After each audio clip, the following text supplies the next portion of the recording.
Perfect. Just give me one more second.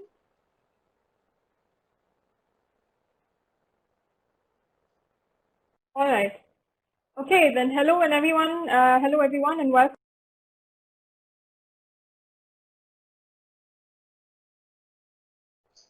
to Falling Walls Lab in India,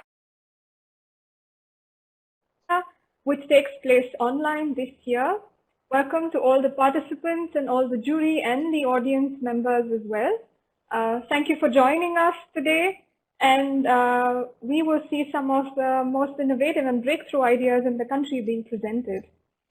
So the Falling Walls Lab, as you know, is organized by the German Center for Research and Innovation, known as the DWIH New Delhi, and the DAAD in India, the German Academic Exchange Service. This year, our partner for this event is IIT Kanpur. So welcome also to the colleagues of IIT Kanpur here. Important partners are, of course, the Falling Walls Foundation and Germany's Federal Foreign Office. My name is Adishri Jamkherkar. I am the program manager of the German Center for Research and Innovation, and I will co-moderate the session here with my colleague Aditi Gosavi. I'm also joined by my colleagues Garima Behal, Ramneet Mehta, Tanya Bensal, who are in the background today, and all of us are joining in. Yeah, I did introduce myself. So I'm Aditi Gosavi, I'm not sure if you've already introduced yourself, but maybe a word or two. I take care of the communications for the DAAD Regional Office New Delhi, which is also responsible, in addition to India, for Sri Lanka, Nepal, Bangladesh, and our little neighbor, Bhutan. Right, but then today's keyword is going to be without much ado, because it's a very fast-paced competition. So I say without much ado, over to you, Adishri, for the tech check.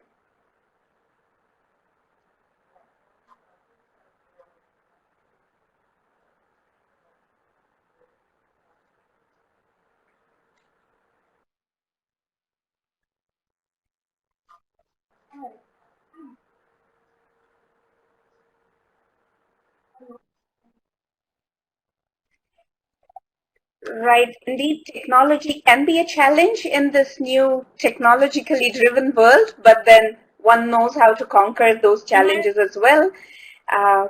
So welcome once again, and allow me to give you... Okay. Yes, right. You're audible now, Adishri. Take it ahead from here? Right. Sorry for the technical glitches. All right. So I would like to give a couple of technical instructions mainly for the audience members today. So if you're joining live, you can chat with us, be a part of the lab from the chat option that is here, which you see on your screen at the bottom. And please use this chat to ask questions, or if you have any technical difficulties or would like to interact with any of the jury members or the participants or us, you can use this chat window. For the participants, we do not have the option of camera and audio. So this chat is going to be your only way of communicating with us. If you have any technical problems, which sometimes do occur, we suggest that you log in and log out. So log out and log in again. And of course, if the problems persist, you can please write in the chat window. My colleagues from the DWIH team will be able to help you with those. All right, so then Aditi, back to you for the overview of the program.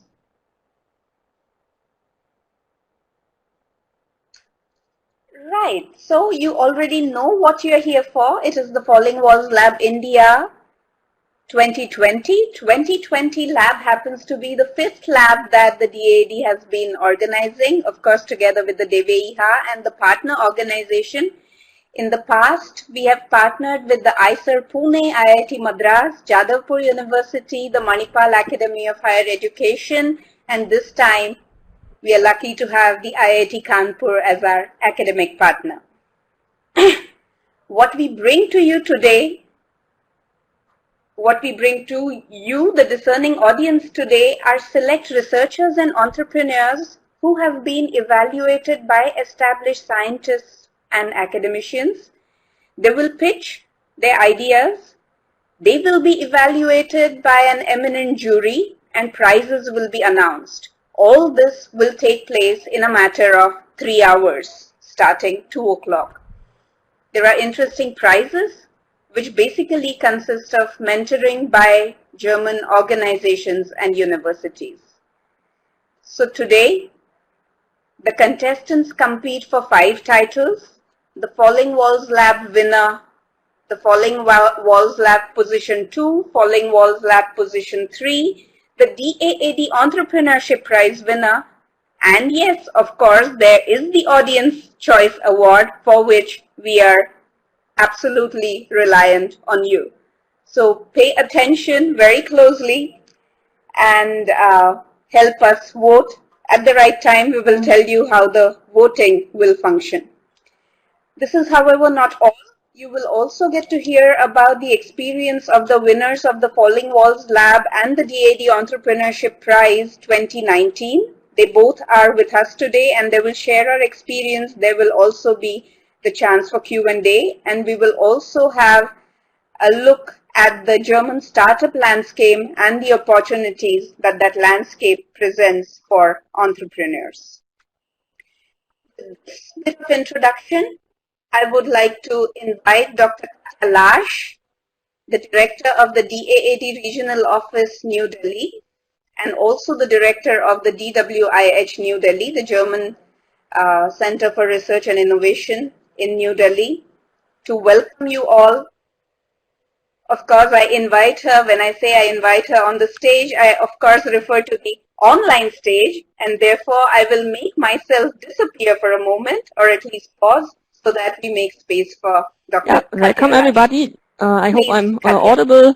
I'm connected from Germany. So welcome, dear Professor Harish, dear members of the jury, and last but not least, dear finalists of the India Falling Walls Lab, and of course also the audience who is being at us with this event this year.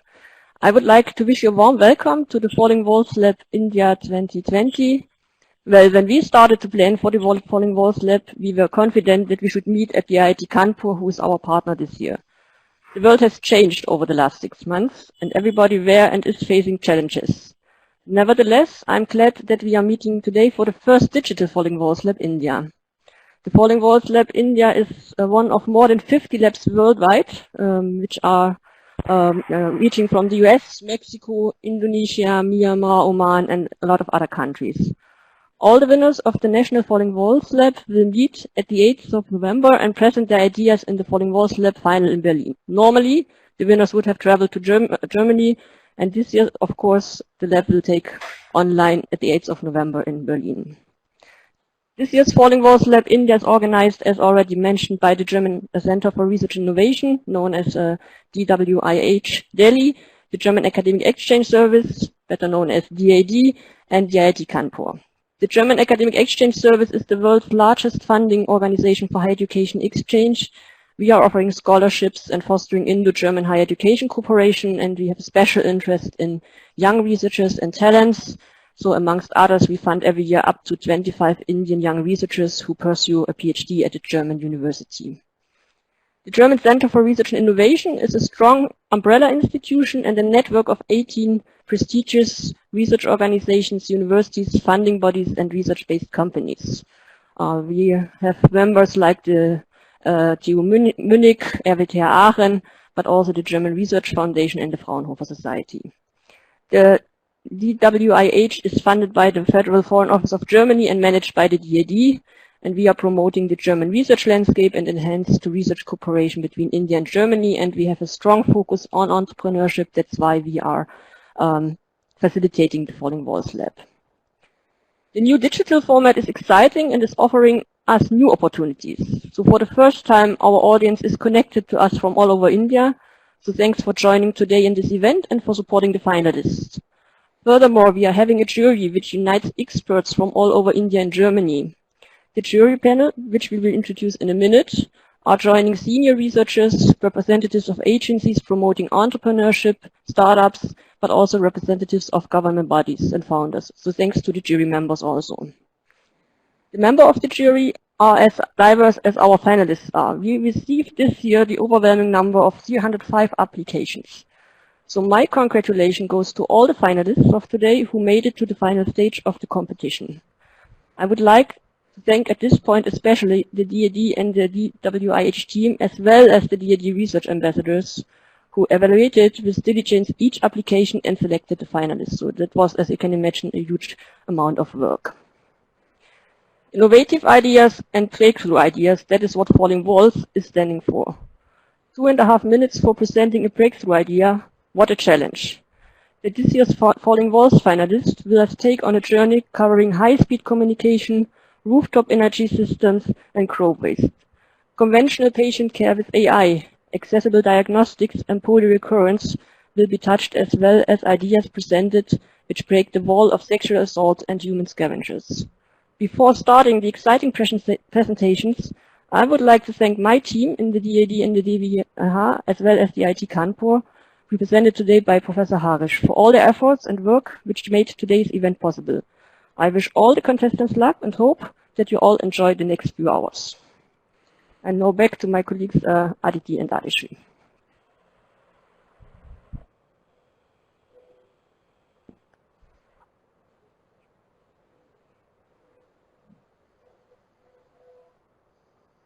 Right, thank you very much, Katya. After these welcome words, we are in for yet another welcome address by our partners at the IIT Kanpur. So we have from the IIT Kanpur with us today Professor Dr. A.R. Harish, who's the Dean Research and Development at the IIT Good afternoon. Thanks, Adishri. I welcome Harish to please, I request him to please share his camera and share a few would be nice, words with us. Wonderful. Yep. On behalf of the Indian Institute of Technology, Kanpur, yes, we are able to. It's my pleasure to invite you all yes, to this hear you and see you very clearly, please. Welcome and have a wonderful time. IIT Kanpur, apart from focusing on teaching and research, also encourages entrepreneurship activities among students, staff, and faculty members. We have a very vibrant and dynamic incubator, which is one of the leading incubators in the country. Here at IIT Kanpur, we provide an environment that enables young minds to come up with matured products. Our policies will enable the companies to access facilities which is usually available to the institute faculty members and students. And I'm happy to share that our incubating companies, or one of the companies has won last year's Entrepreneurship Award, DAAD Entrepreneurship Award if I'm correct. And in the international competition Fashion for Good, out of 6 companies selected, 3 were from IIT Kanpur. Well, I think I should not keep boasting about ourselves too much. What I wanted to convey to you is that you are all welcome to explore the ambience at IIT Kanpur and grow your ideas and become successful in life. A few words of thanks, it's in order at this stage, I guess. First of all, I'd like to thank Falling Walls Foundation for giving IIT Kanpur an opportunity to host this event. This has been said, I think, a couple of times today. We should have had it offline right here at IIT Kanpur. We are sorry. We can't show you the nice, beautiful peacocks that we have on the campus. But we'll just have to be happy, satisfied with this online event. I would like to thank Professor Gopakumar for his enthusiasm in shouldering the organizational responsibility from IIT Kanpur. And special thanks to all those anonymous reviewers. I'm not even aware of them who did this. But I'm sure without their support, this would not have been possible for us to go through all those submissions and select the top ideas today for presentation. And thanks to all the members of the jury present here today. Your contribution will help in deciding the top 4 people today. Special thanks to the technical team at DAAD Delhi for their leadership in organizing this online event. I wish them every success today. This will be a glitch-free event. We are all looking forward to listening to your story. Your story where you're going to be showing us how the walls are going to be falling. Looking forward to and listening to you all, and I'm very sure we will all enjoy your presentations. Thanks again and welcome back. Welcome to you all to come to this event.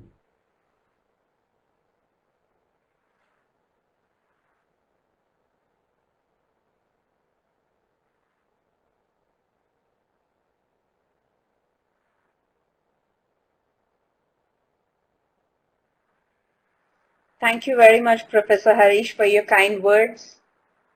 And also thanks to Dr. Gopakumar, whom Professor Harish mentioned. He's a DAAD research ambassador as well, and is of course at the IIT Kanpur. Without his untiring support and activation of people and networks, this event would have been very difficult to organize, especially given the troubled Corona times. Right, so with that, we come to the next point on our agenda, wherein you get to know the people who are going to evaluate our finalists. Over to you, Adishri. I hope you can still hear me. Always have to check. Right, so I would quickly introduce, I would quickly introduce the jury members that we have. So we're pleased that we have jury members from India and Germany joining us today.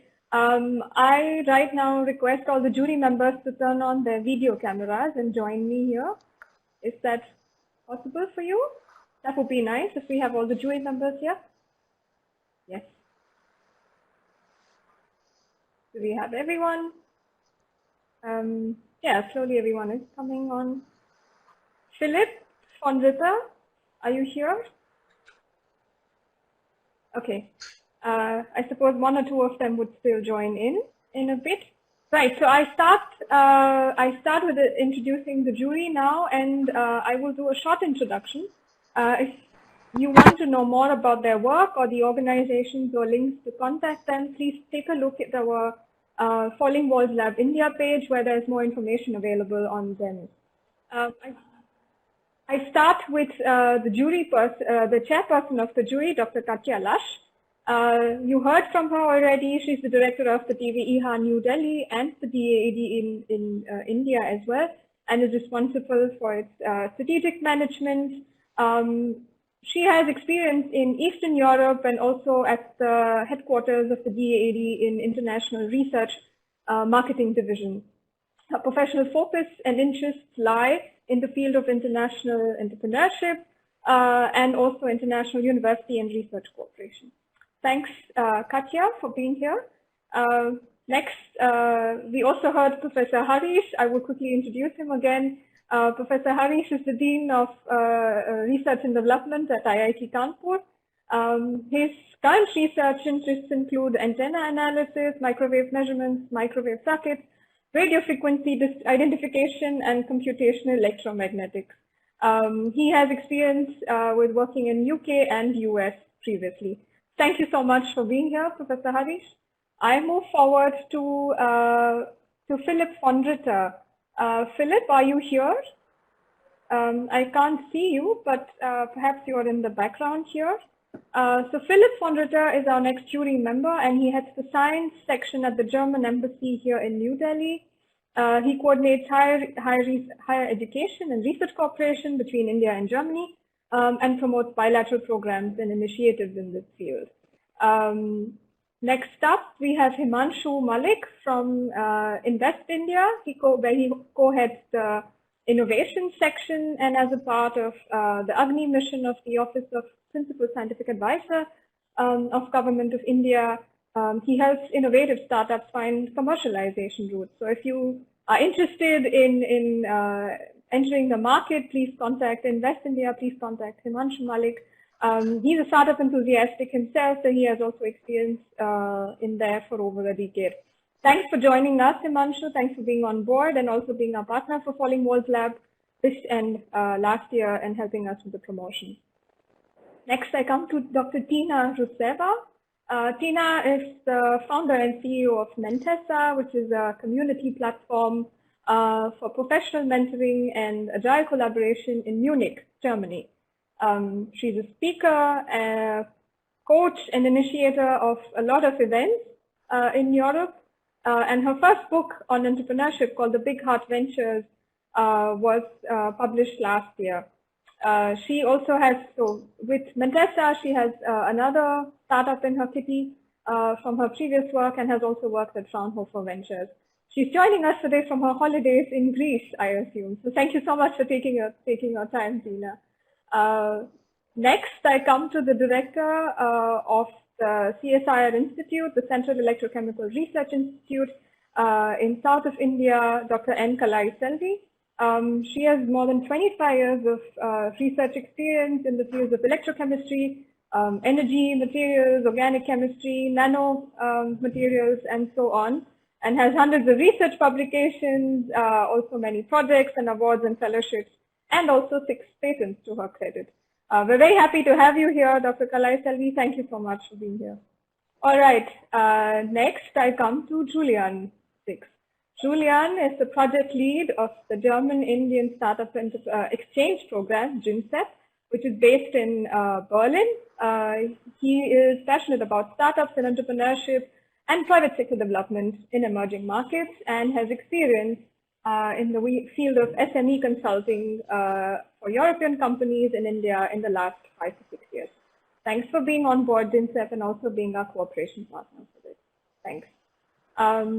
Philip, I see you on video now. We already introduced you, so nice to see you on video. We had one more jury member, which is Dr. Taslim Arif Syed, who is the CEO of CCAM in Bangalore. Unfortunately, he's had some emergency and cannot join us today. But we are also happy to have their support in our entrepreneurship activities. All right, so thank you so much to all the jury members. Once again, we're happy to have your expertise and support here. We will now go to back to the program, back to introduction, and getting to know some of the elements of this tool and the program. So Aditi, back to you. I request all the jury members to turn off their videos again. Thank you.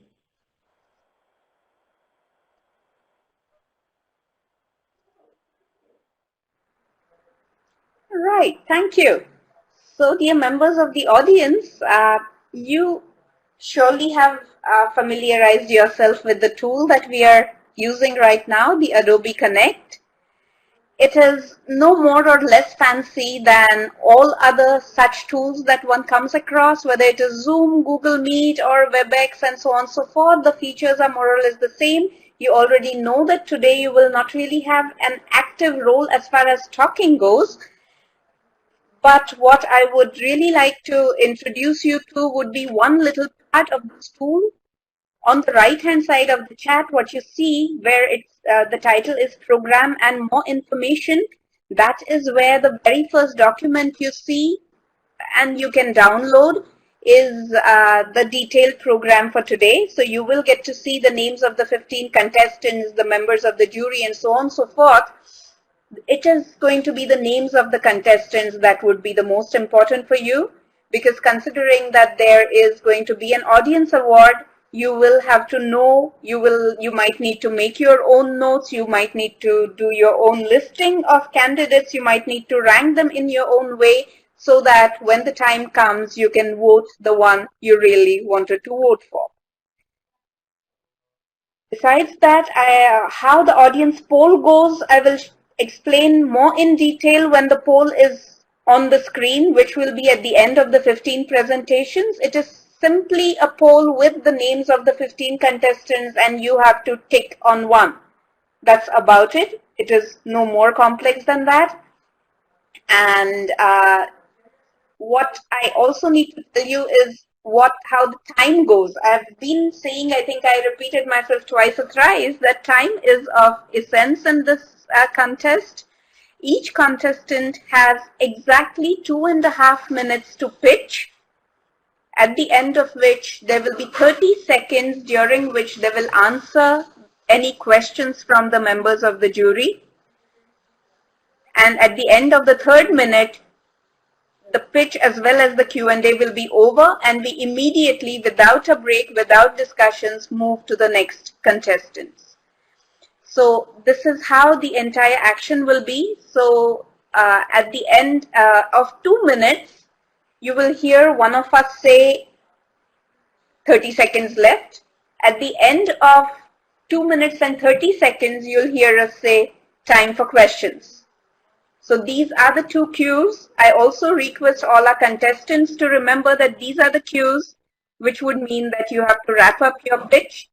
And at the end of the 3rd minute, it will be the end of the presentation and the beginning of the next presentation. So being in the audience is not more difficult than this, I have to say. But I would also like to add that for when you evaluate the contestants, do remember it's science is extremely important. Science or the wisdom is extremely important. It's not science alone, however, it's also at times going to be application of the science. So you might find certain concept a routine one, but then the innovation might have come into play in the way in which the finalist has conceptualized the entire business that goes with it or entire application that goes with it. So just be sensitive to these when you evaluate the contestants, and that would be the introduction to the program, and that's where we are.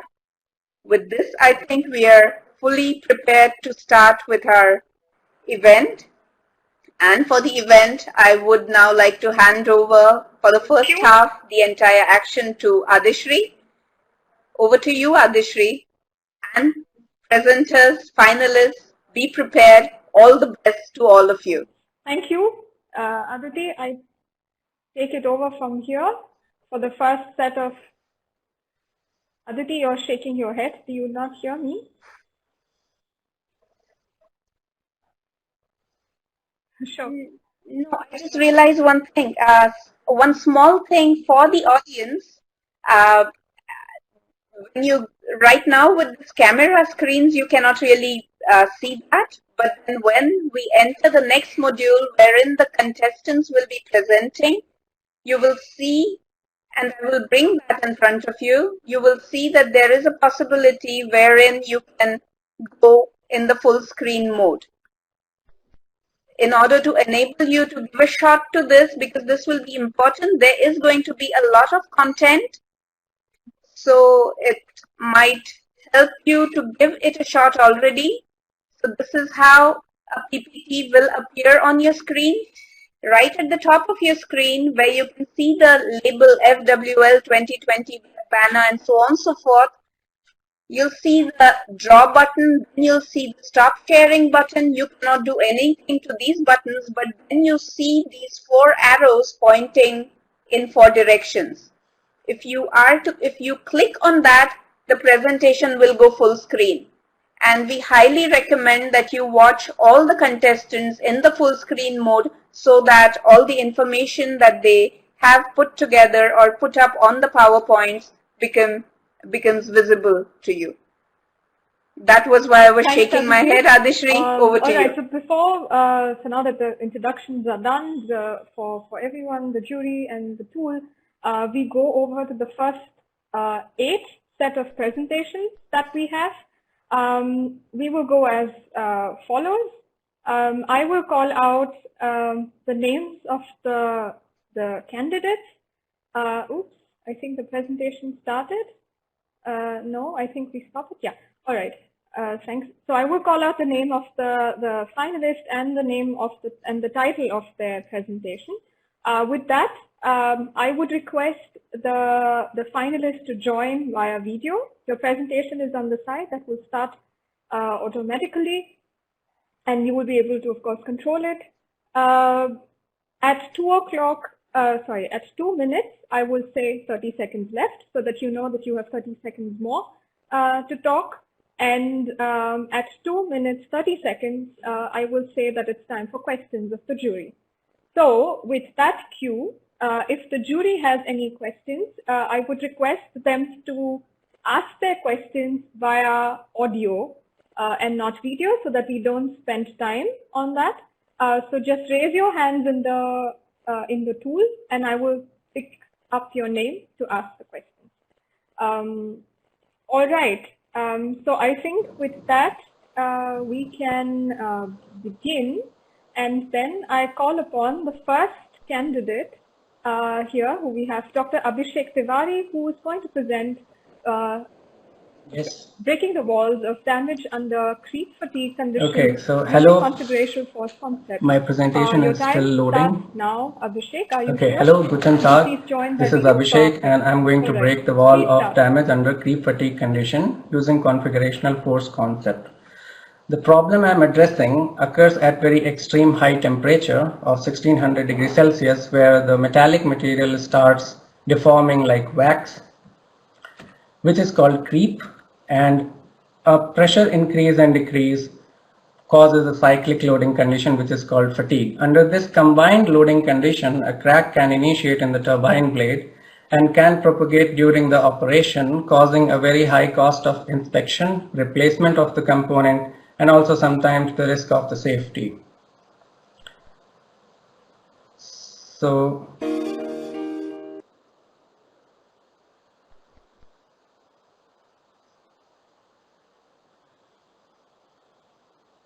okay, I'm here, but my camera is off now.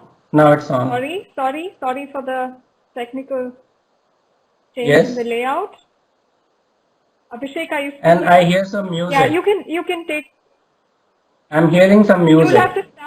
You will have to start the camera again. Please start the camera again. Yeah, we give you this time. Yeah, could you? No, you. Yes, but I still hear a You loud should music. not hear some music. Let's go back. Okay. Garima, everyone else, let's start over. Okay. Abhishek, please start over because of the technical error. That is strange. Just hold on for a second while we fix this. Yeah.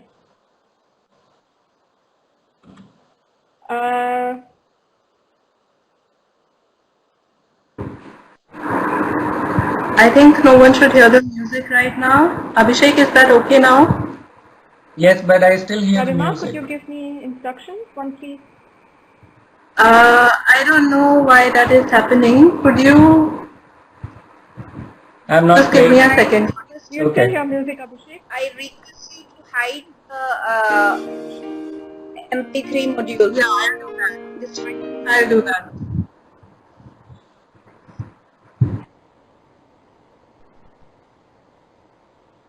Abhishek, could you please start your webcam again and let me know? Yes, but I still hear the music. And can we also have video here, please? Abhishek, could you please log back in And again? the clock. I would request you to log out and then log back in again because we have fixed it Okay, from I'll our do end. that. Please. Oh.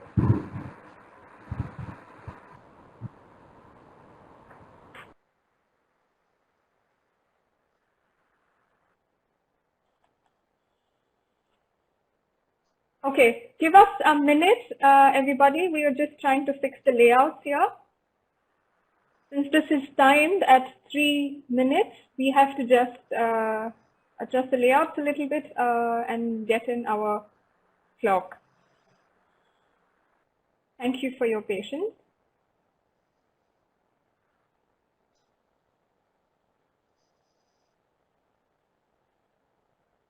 In the meantime, I see that some of the participants are raising their hands.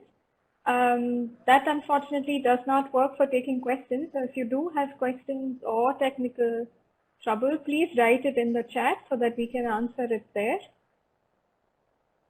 We have taken out the music part from the lobby that we had, from the waiting lobby. So you should not hear the music playing anymore.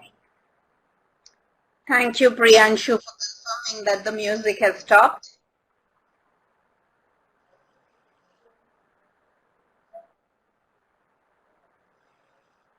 Good, I see that.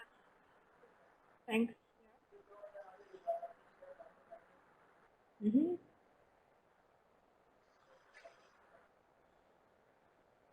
All right.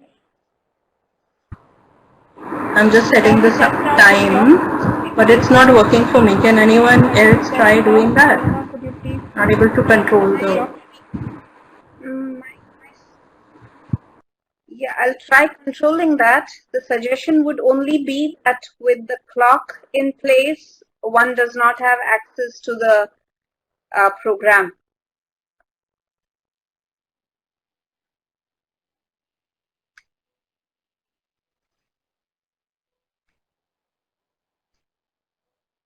It works. Yeah, I think that's going to be okay. So for everybody who wants to see the program for the day, I request you to, I mean, it was available in our files section. We can just quickly share the link to the program from our website so that you can download it and keep it handy. Yeah, we can we've set the, I will restart yes. because I wouldn't want Abhishek to lose out on his few seconds. Give this a try. Are we good to go ahead? Yeah. Shall we? Of course not. Yeah, we restart the presentation. But one quick request, Aditi. Yes, now the countdown board is. Yeah. Can you? All right. I'm just giving it a quick try to see that the thing works. No, the clock is. Actually, my request, do not bother about the clock. The clock will delay. It's working at my Aditi, end. Could you help me out here?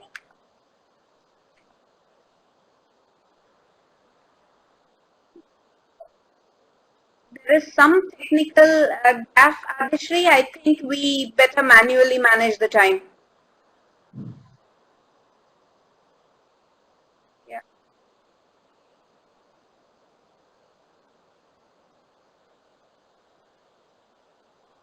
Okay, then I will do that here. I have a stopwatch with me. So Abhishek, let's do it this way. I keep a yes, I hope I'm audible and visible. Stopwatch. So should I start? And at 2 minutes, I tell you that there are 30 seconds left. And at 30 seconds, I tell you that it's time for questions. Would that work? Yes, that's working. Yeah, give me 1 second while I set the clock. Yeah, just give me 1 second.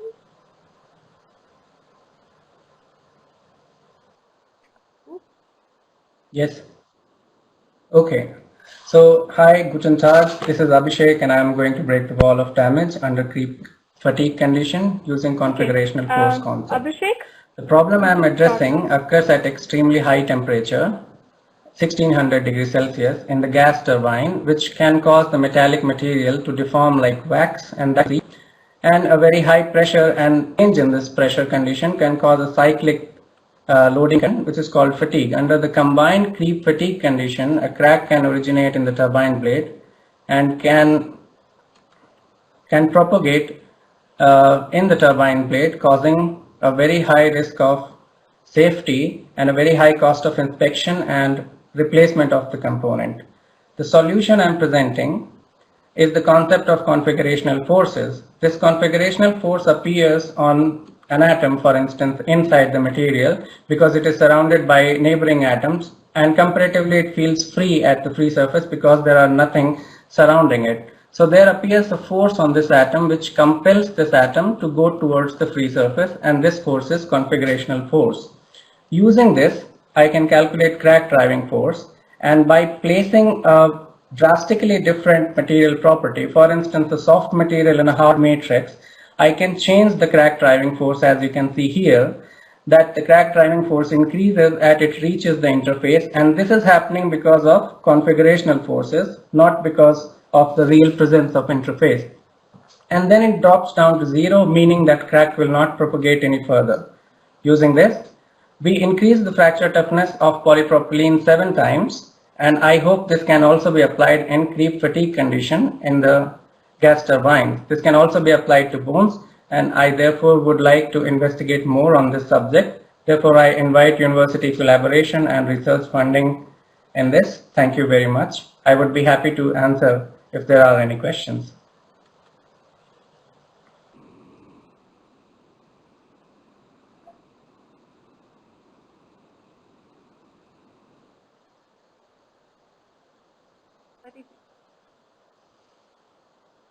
All right.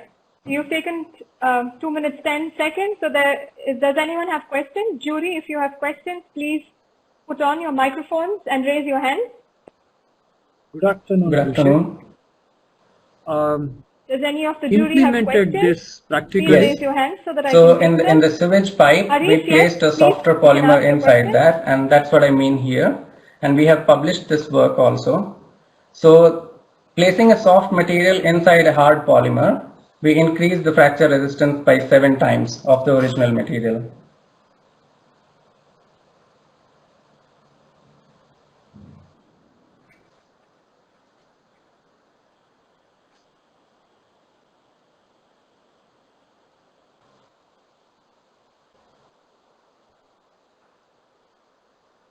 Time's up. So 3 minutes are over. Thank you, Abhishek, for the presentation, and sorry for the technical trouble that we had. Okay, sure. Thanks, Harish, for the questions. We move to the next question. Abhishek, you're free to answer any of these questions in the chat if there are questions from the audience. But please note these answers do not influence the evaluation. So you're just free to network with the audience. All right. Right. Thanks, Abhishek. Yeah, thanks. All right. Are we good to go with the next presentation, or do we still want to give the clock a try? Just trying to check. We're just trying to check if the clock works here so that it's also visible for the audience and also for the candidates. Okay, perfect. Then we go ahead and now I call Mr. Akin Babu Joseph to present his idea on breaking the wall of conventional patient care with artificial intelligence. Mr. Joseph, can we have you here with the video and audio, please?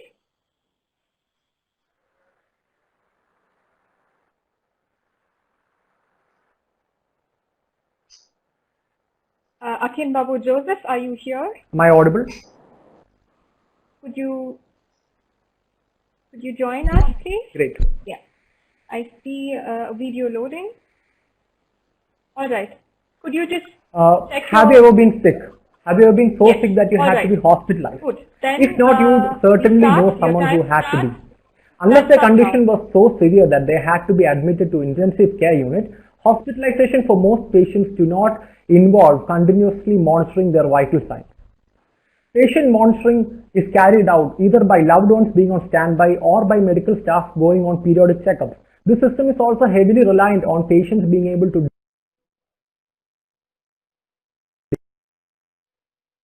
detect distress and being able to communicate this effectively to medical staff in time. Patients are assessed every 4 to 8 hours, and in developing countries, this interval is even longer. Research has shown that patients exhibit signs of deterioration 6 to 12 hours prior to an adverse event. However, without continuous monitoring, these signs can be easily missed. COVID-19 has put immense pressure on our healthcare system, and many have argued that this pandemic is the thing that broke our healthcare system. But I would say that it did not break it, but it only exposed the vulnerabilities of a system that is already dysfunctional. And this is where the need of the hour comes in. The need of the hour is for continuous predictive remote patient monitoring, and this is precisely the wall that I am trying to fall. We have developed a wearable device that collects patients' vital data in real time. These data include heart rate, blood pressure, temperature, pulse oximetry, respiratory rate, and level of consciousness. We then dynamically feed this information to a smart detection algorithm which predicts whether or not the patient is going into a critical stage, and if yes, it sends out an alert to medical staff, thus reducing response time and risk. We are currently working on implementing machine learning techniques into this algorithm which would better help us account for comorbidities and other risk factors. More than 50% of all hospital deaths occur outside ICUs where continuous patient monitoring is not available. Studies have shown that by implementing continuous patient monitoring in a country like United States nationwide, we could save 200,000 lives per year, and a hospital could save $20,000 per bed in-dose resources and complications. Therefore, by breaking this wall, we hope to make healthcare work for all of us. Thank you. That's all.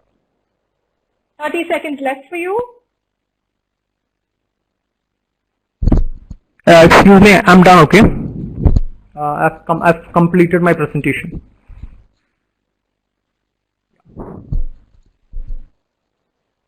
Thank you, Mr. Joseph. We can open it for questions. Yes, thank you. Thank you so much. We open it for questions now. Does the jury have questions? We have 30 seconds for questions. Does the jury have questions? Could you please raise your hands if you have questions? You still have, otherwise, since there are no questions, Akin, you're free to okay, so we have implemented this detection algorithm using SVM, support vector machine, and we have used, right now, because of lack of resources, we have used IBM Watson for implementing. Okay. Time's up. Time's up, Akin. The 10 seconds. Time is up. Okay, thank you. Time is up. We've taken the 3 minutes. Thank you so much for your presentation. We are going to move to the next one. Thanks, Akin. You may log out of the video now. Yeah, thanks.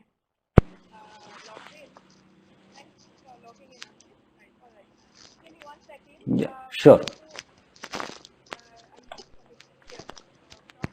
Okay, yes. Oh, I see Ankit has already logged in. Thanks for logging in, Ankit. Right, all right. Just give me 1 second. I'm just going to check here if the clock is going to work. Could someone help me with the information? Is the clock here going to work? Let's give it a try quickly.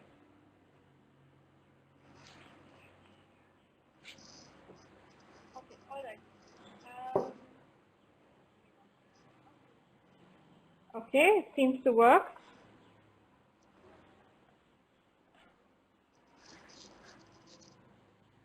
Okay, all right. Give me 1 second. How do you restart this?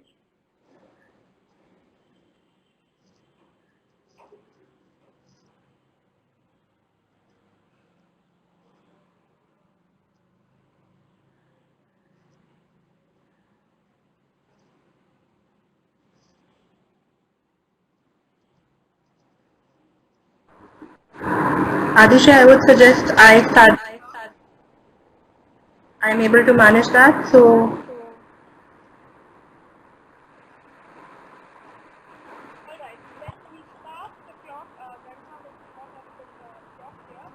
Yeah.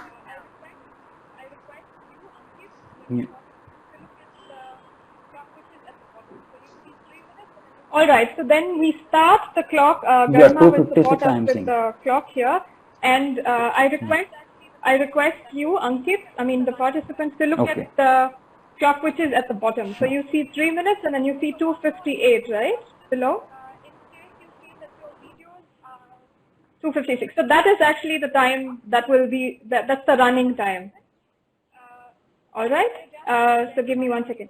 Also, one more quick instruction. Sure. In case you feel that your videos are getting stuck, like this is for the participants, you may just present by audio if there's a lot of problems with the video. It helps with the bandwidth. Okay? All right. And for those who are not speaking, please switch off your microphones. That would really Good help. afternoon, everyone. This is Ankit from Monta Technologies All Private right. Limited. So, So we are trying to break the wall for generation of clean energy on the rooftop system. So why do we want to do this? Is the major question. Why do we want to make accessible clean energy for everyone? So as we know, around 7 million people are losing their lives every year due to air pollution, which is caused by non-renewable energy sources. And also due to poor power quality and many power outages we face in developing countries, many of the industries lose around 8 to 10% of their production losses. That is effectively in manufacturing companies that's cost around 46,000 crore rupees. So how do we solve this problem? So we are combining complementary nature of wind and solar energy, which are complementary in day-wise as well as in yearly pattern. So we are using a 35% more efficient screw type turbine design, which uses lift and drag energy of wind, that makes it 35% more efficient than 3-blade turbine design. And it is perfectly suited for urban rooftop energy. We are combining for the first time 2 turbines together in a clubbing mechanism, which we have got patented. That's where our innovation lies. This enables to have more torque to be clubbed together. Then we are giving this energy to a continuous variable transmission, which continuously adjusts the gear ratios. This is a customized CVT designed by us, and it helps to capture high bandwidth of wind speed, as urban wind energy has low wind speeds available. So we capture from 2.5 meter per second to 24 meter per second. Then we are storing this energy in a mechanical battery, that's a flywheel, and then we are giving it to an alternator. It's a customized design alternator again for us, and we are combining solar and wind energy at a grid-tied inverter, solar grid-tied inverter. So this is a completely modular system. What does this enable is, this is making our system 30% cheaper than the existing systems, and 25% more power energy is there. Also, yes. Yeah, so we are at beta testing stage. We have one paying customer. We are completely bootstrapped. The LCO cost is 4.5 rupees per kilowatt hour, and we are able to generate around 40 megawatt hour annually, and ROI is within 4 years. And the system requires very less footprint area. Any questions? Thank you. Thanks so much, Ankit. Yeah, thank you all. Harish, yes. Yeah, we take your question. Yeah. Good afternoon, Ankit. What is the power you generate between solar and wind in a typical installation? Thanks so much, Ankit. Harish, yes. So present system which we are targeting is 15 kilowatt of wind system, and solar we can have modular. It can be 12 kilowatt, 25 kilowatt, and 50 kilowatts. So 15 kilowatt system can generate around 150 units per day on an average windy day, around 16 kilometer per hour, available for 6 to 7 hours. And the space required for the wind system is 10 square meter. Time is up. Okay. Thank you so much. I see the 2 more jury questions, but unfortunately we had limited time. Thanks so much. Thank you. Sure. Yeah. Time is up. Thank you so much. I see the 2 more jury people had questions, but unfortunately we had limited time. Thanks so much, Ankit, for your presentation. Yeah, you may log out now. All right. Next up, we have Balram Bharadwaj to present his idea on breaking the wall of sustainable hydropower generation.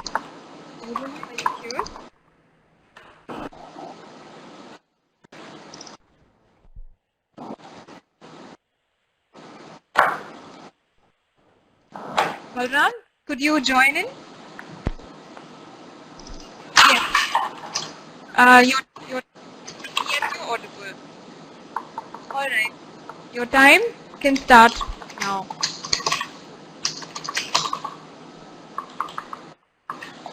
Please start, Balram.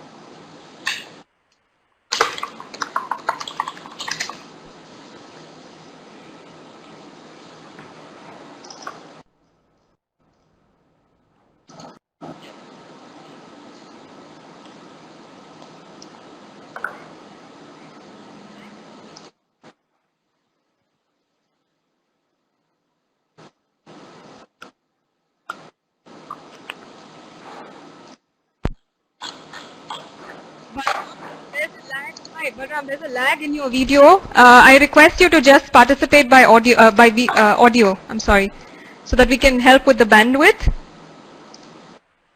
You can shut your video off. We restart the time. Balram, do you hear me?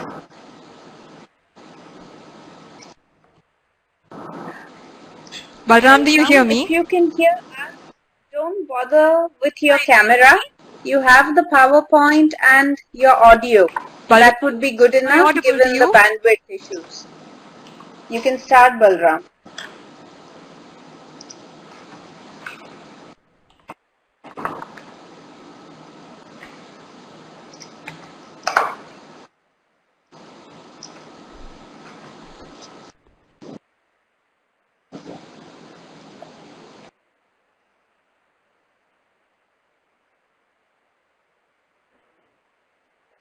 Please start, Balram.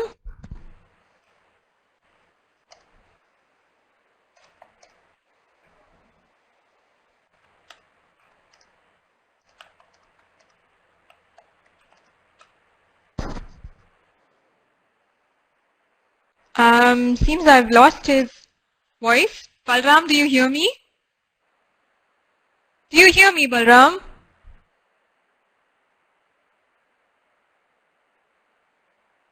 I think Balram, are you here? Can you hear me? Balram, we request you to log in again.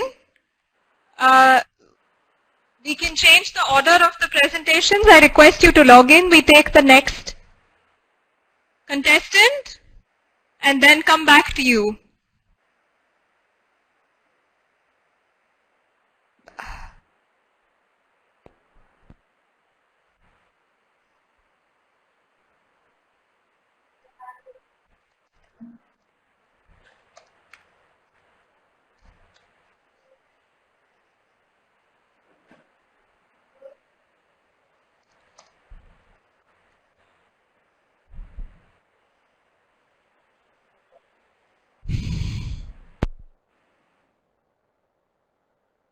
Balram, could you start, please?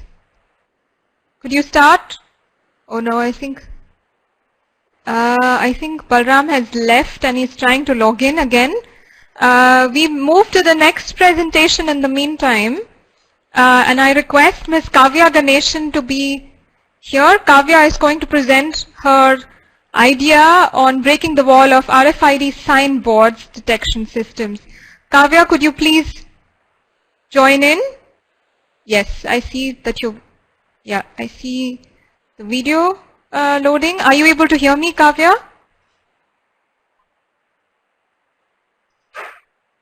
Kavya, do you hear me?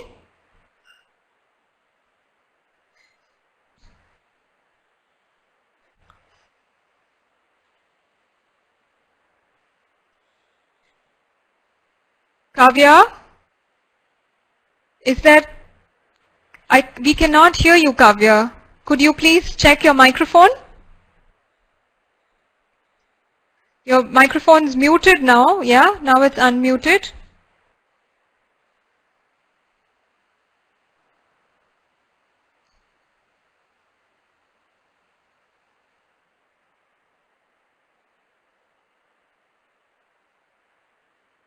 I suppose there's a problem with her audio. Kavya, could you type in? Could you type in in the chat?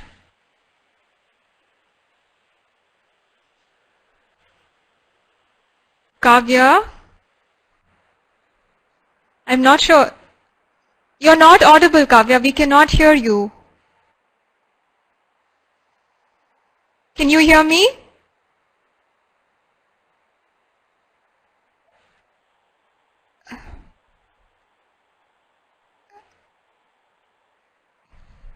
Okay, perfect. You can hear me, but unfortunately we cannot hear you. Could you give it another try, please? Start only with your audio and not your video so that we can test that out, if that works. In the meantime, one more instruction. In case the jury does not get enough time to ask questions to the participants, you may ask these questions in the chat that's available. So the public chat, if you like. Please ask your questions to them in case you need clarifications, want more information.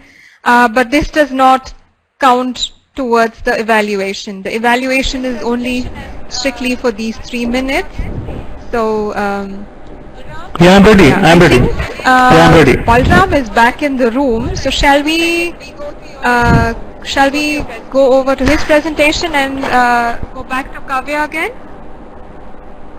Balram, could you join in? Okay, Balram. All right. Okay. All right. Give us a second. We go to your presentation. Balram, your time. Hello, I am Balram Bhardwaj, co-founder and innovative managing director of MacLec. Pleased to have you all to share our entrepreneurship journey towards breaking the wall of sustainable hydropower generation. So firstly, I would request you all to close your eyes and tell me what you can see. Yes, it's darkness, nothing. That is right. The life without electricity is nothing. And you know, there are more than 1 billion people worldwide living in the darkness without proper electricity source.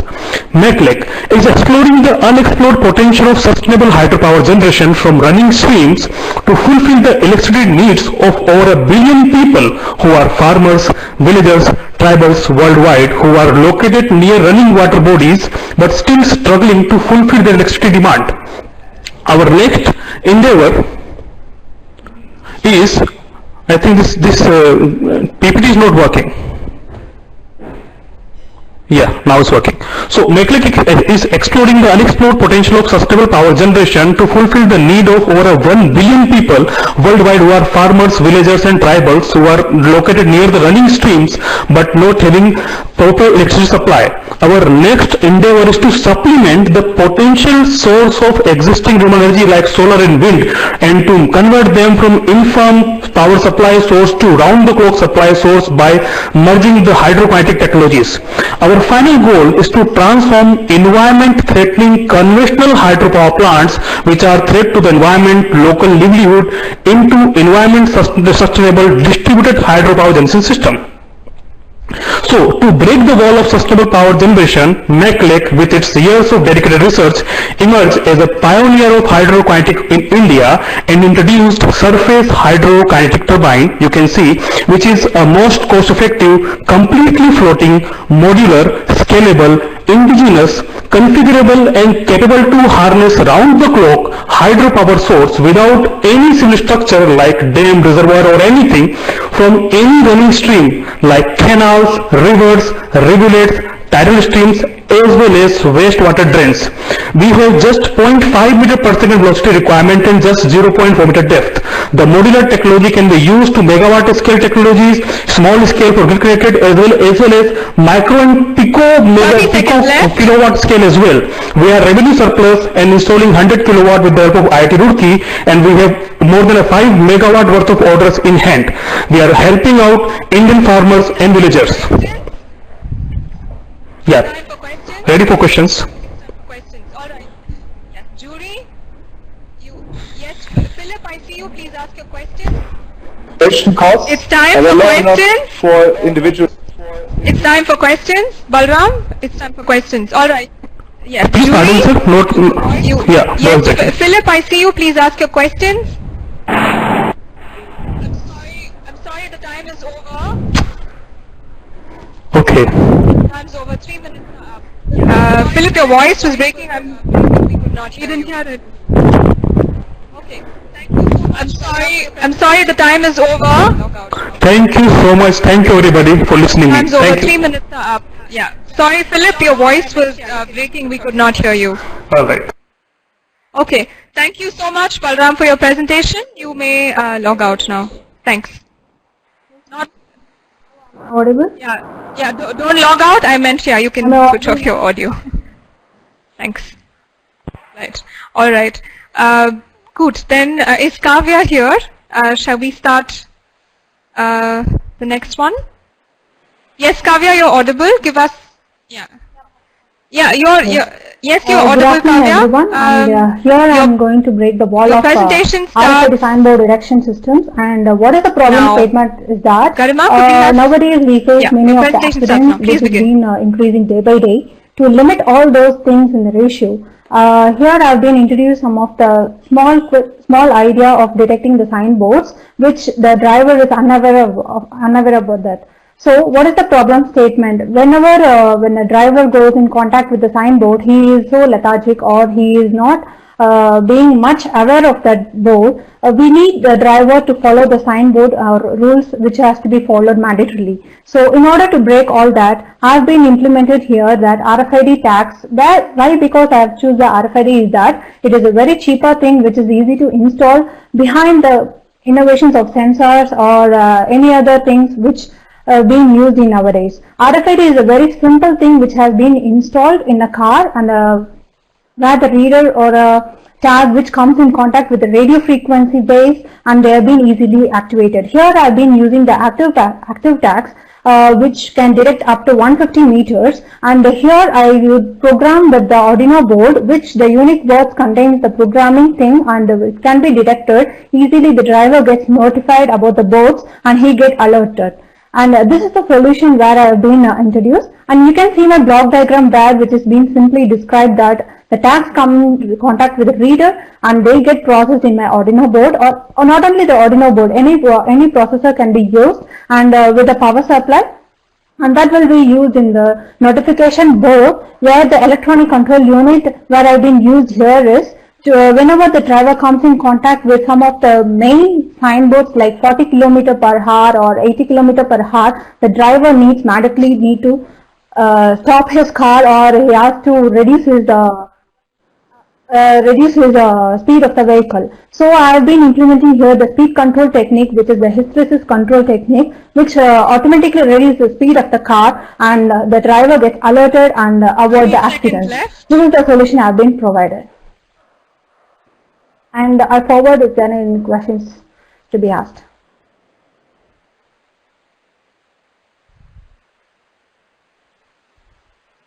Thank you. A short question: how you ensure that you can install the instrument in the cars? Right, so would you cooperate with the providers of cars? Oh, it's all works for any electric cars or anything it can be. Only the thing is that the receiver has to be attached on the bumper of the car or in any of the number plates which can be installed, and the tags can be attached to the signboards which has to be detected to the driver. And when they come in contact, they will. Thank you. Thank you. Thanks a lot. Thanks, Kavya. Time's up. Thank you. Thank you. Sorry to cut you short. Thank you so much for your presentation. Yeah, you may go back. Yeah, you may go back to the presenter room now. Thanks. Good that it worked out for her with her audio and video as well. We move to the next presentation. Is Parneet here? Ms. Parneet Kaur, could you please give me a heads up if you are here? All right, I see you, Parneet. That's nice. Hello, everyone. So next up we have Parneet Kaur with breaking the wall of novel inhibitors breaking the wall of novel inhibitor-based biomarker as a diagnostic for COVID-19. Parneet, your coronavirus declared as a pandemic by WHO when it originated in China in 2019 December.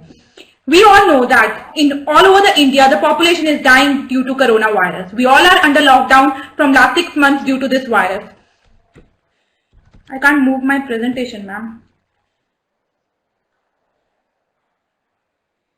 Okay, so basically the diagnostic tests which are present in India or all over the world for COVID-19 are antigen antibody test, RT-PCR and point of care testing. Antigen antibody test. It is a very quick test. We can get the result in only 30 minutes, but it cannot detect the asymptomatic patients. By meaning asymptomatic patients, the patients who are the carriers of the coronavirus or the SARS-CoV-2, but they do not show any symptoms. RT-PCR, the currently used PCR, which we are using the confirmatory test for coronavirus, but it is obviously time consuming and costly. And in point of care testing, we can only detect IgG and IgM antibodies. So the solution or the diagnostic which we are dealing with is, so you can see we are taking the saliva sample. We are adding DX600, the inhibitor for ACE2. ACE2 is the receptor which is present on the human cell lines or lungs or kidney where the SARS-CoV-2 or the spike glycoprotein binds to the ACE2. So if the person is COVID-19 positive, he'll have the spike protein present that will bind to the ACE2 receptors. But if the person is COVID-19 negative, he won't have SARS-CoV-2. So the inhibitor we are using, DX600, will act as a biomarker and will bind to the active site of the ACE2. So by this, at UV spectrophotometer at 405 nanometer, we can detect the presence of the graph that can detect us whether the person is positive or not. If the inhibitor DX600 binds to the ACE2 receptor site, we get the standard curve that is already present in the literature at 405 nanometer, the person is negative. Whereas the binding of the spike glycoprotein to ACE2 will give us a deviation from the standard curve and the person will be detected as positive.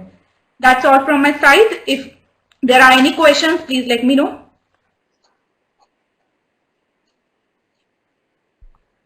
Yeah, this is Julian. What's the ratio of false positives or or non-detect? Sir, your voice is breaking. I'm not able to listen. Your voice is breaking. Yes, Julian, please ask your question. Ratio of false positives.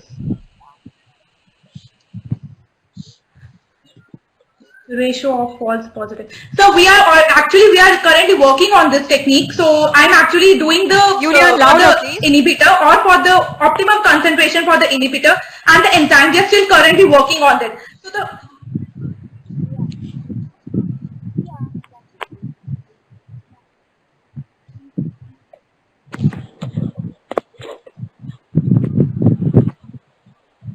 Time is up. Time is up, Kavya. Thank you. Thank you for your answer and thank you for your presentation. Tina, sorry the time ran out. For your question, I see you raising your hand. Thanks. We will move on to the next presentation now. Priyanka, are you here? Could you give me a sign? Yes, Priyanka. Okay, I see you and I also hear you. Perfect. All right, so Priyanka is going to present her idea on breaking the wall of optical communication using twisted light. Priyanka, your time starts now. How would you work? Share details with your colleagues. Organize meetings. This is the daily reality of the countries facing coronavirus pandemic.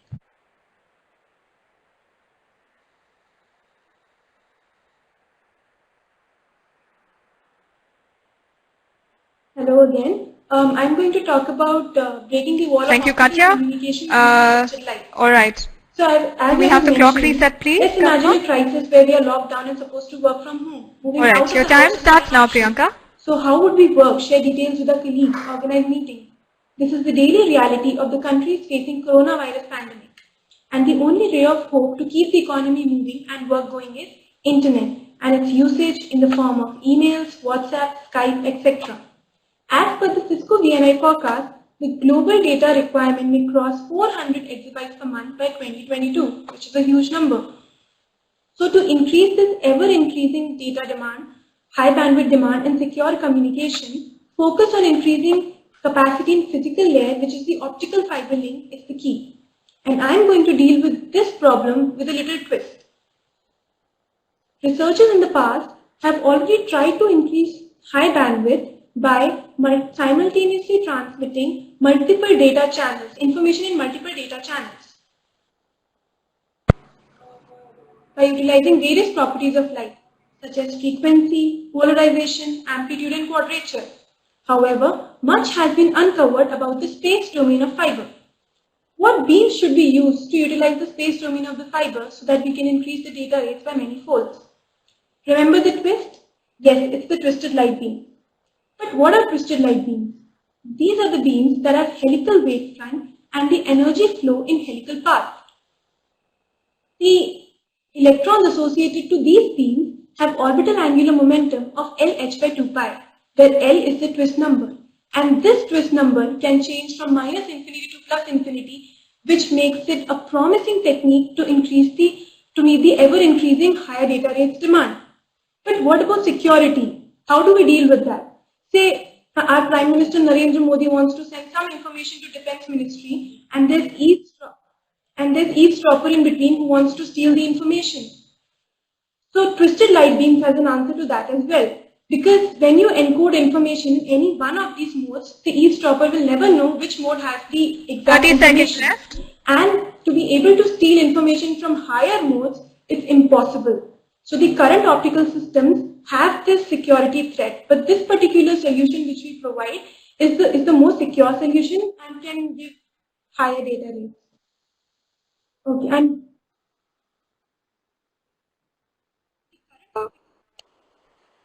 have you implemented the MUX and DMUX features? Time for questions. Priyanka, actually we have implemented the MUX for Jury. L equals to 1 and L equals to 2. Jury, thank you, Priyanka. Jury, and do you have questions? On the higher yes, Harish, please go ahead.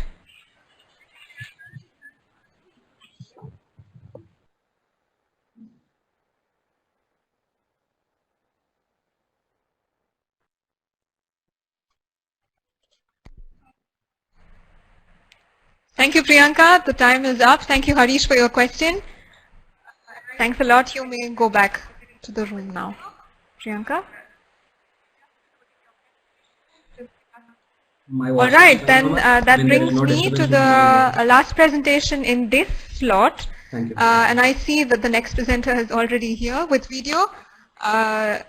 We're just loading your presentation. Just give us a second here. Yes, your voice. No, it's clear, Sai. Yeah, thanks. Yeah, just give me 1 second. Greetings to the dignitaries present. The clock is ready.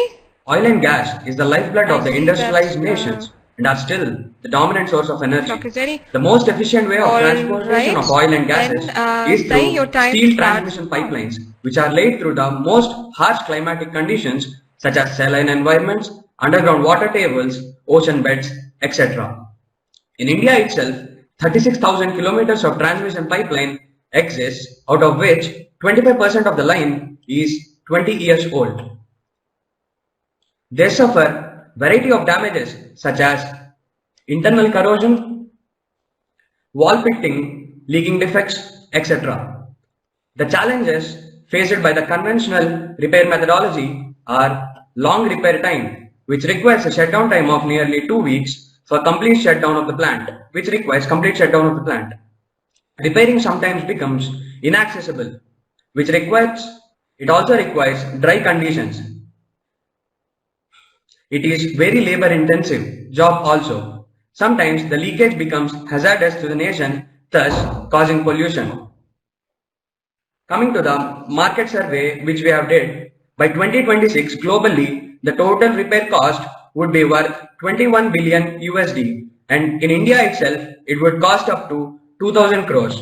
Hence, there is a need of quick and cost-effective repair technology. A research team from IIT Bhubaneswar, Vasitas Private Limited, has developed a unique composite wrap-based technology which also has filed a patent which proves its novelty by using nanofiller reinforced polymer composite wrap, a nano-adhesized interface adhesive paste, and a nano-adhesized rapid curing adhesive, which is wrapped on the outer side of the defected part of the pipeline, where the internal pressure inside the pipe would be taken by the hoop stress of the material, hoop stress of the wrap which we have provided over the surface. The superior features of our composite material are the high strength to weight ratio, higher stiffness, 30 seconds left, and the most important, it's very non-corrosive. The other features, it's very cheaper, it decreases the shutdown time, it's a cold repair tech. The maximum pressure sustained by our material is 260 bar. Repair methodology also increases the total mechanical properties of the pipeline. It enhances the bonding between the sleeve and the pipe. Yes, ma'am. Any questions by the jury? Or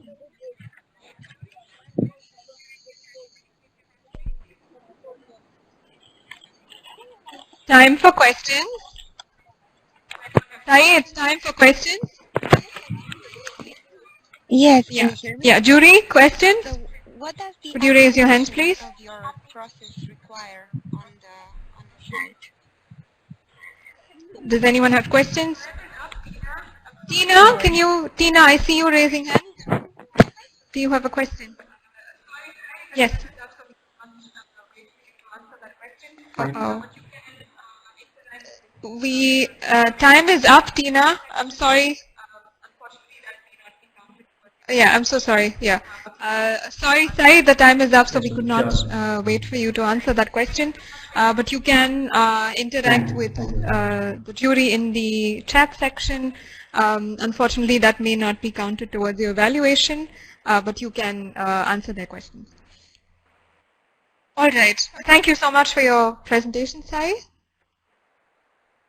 All right. Okay, which brings us to the end of the first slot of the presentations that we had today. And I thank everybody who has been a part of this slot, also the jury for their questions. We will take a 10-minute break now, where I know that we're running a little bit behind time, but we had to sort out these technical glitches that came up. Where, as we said, we're logging in from different parts of the world today, so of course there have been some challenges. Alright, so we are back in 10 minutes, so I see in India time it is 15:25 on my clock, and we will be back in 10 minutes, which is 3:35 India time. In the meantime, the audience will be able to see a couple of videos related to research and innovation in Germany. And for the next section, my colleague Aditi Gosavi will take over the presentation moderation. All right, thank you so much for this section. We will see you in a short bit.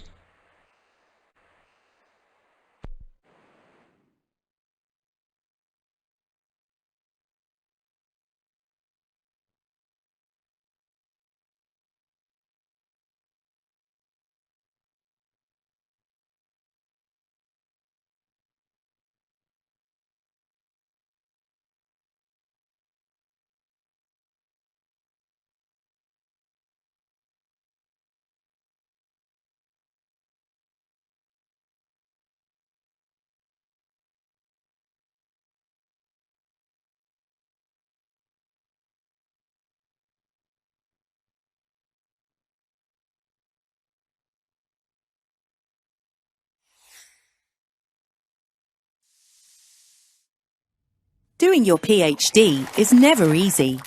The initial question of where to do it certainly doesn't make it easier.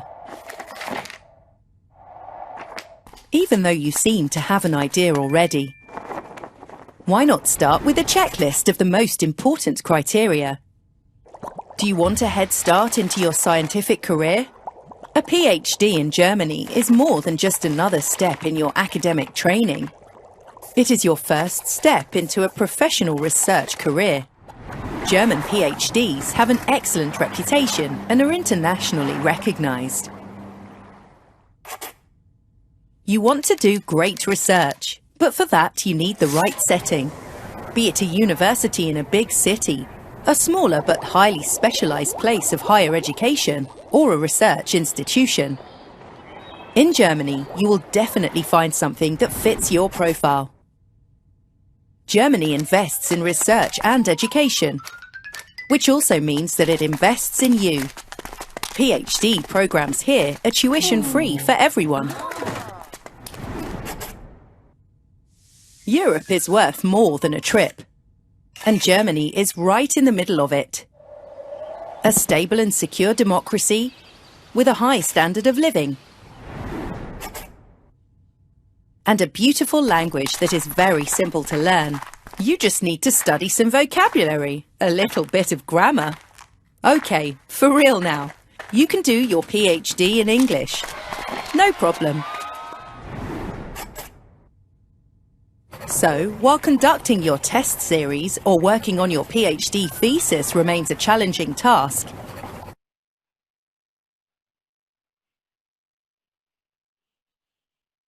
and a beautiful language that is very simple to learn.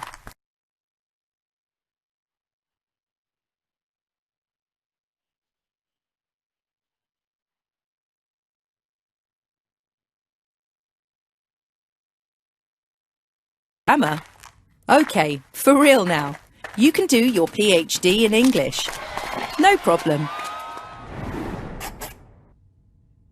So, while conducting your test series or working on your PhD thesis remains a challenging task, Choosing the right place to do it isn't half as complicated.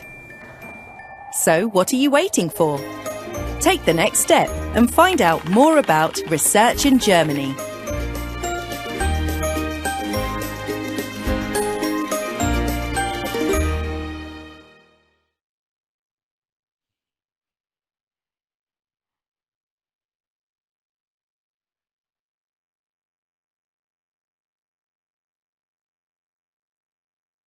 Grammar.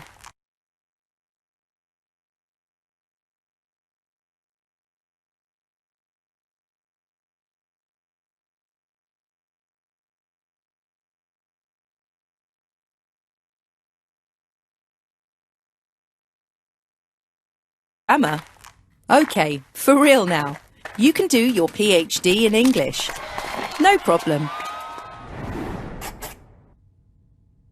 So, while conducting your test series or working on your PhD thesis remains a challenging task, choosing the right place to do it isn't half as complicated. So, what are you waiting for? Take the next step and find out more about research in Germany.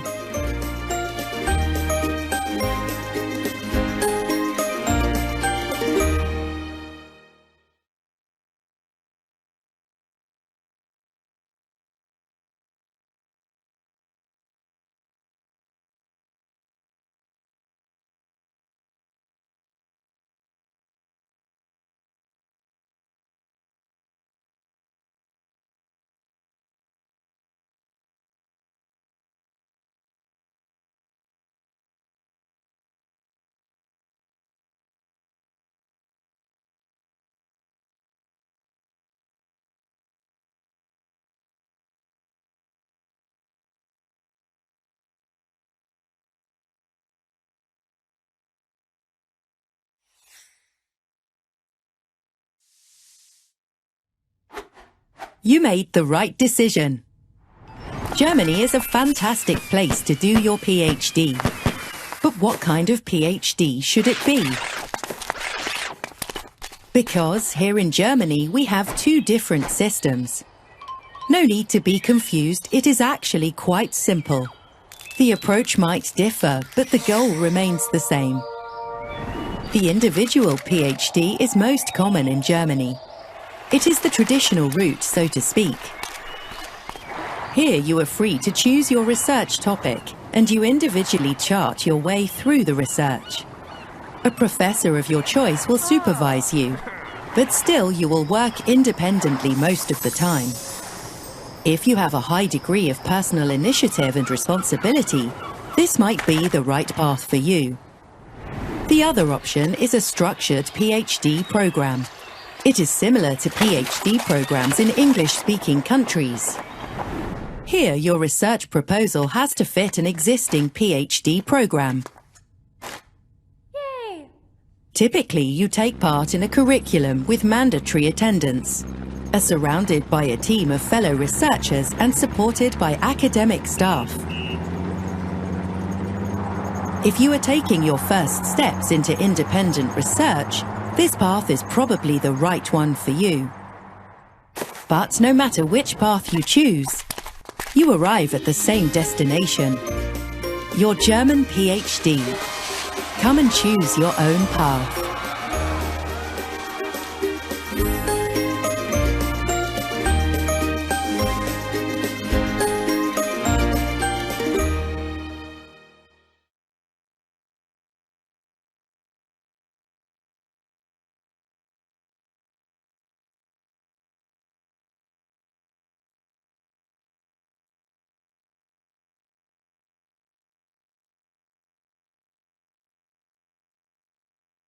Grammar.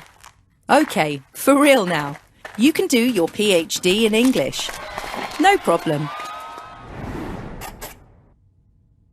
So, while conducting your test series or working on your PhD thesis remains a challenging task, choosing the right place to do it isn't half as complicated. So, what are you waiting for? Take the next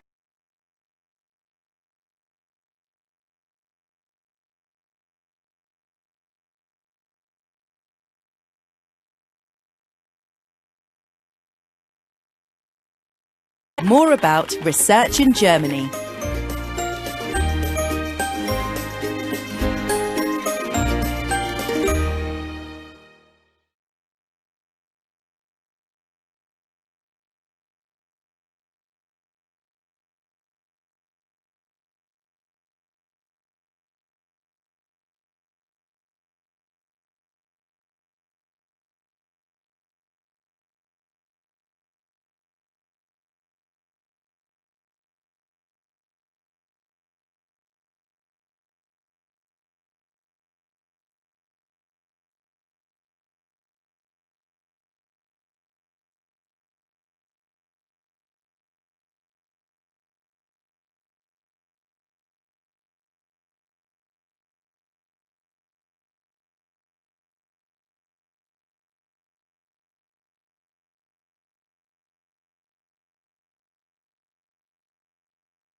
Welcome everybody to the second half of the Falling Walls Lab Action 2020.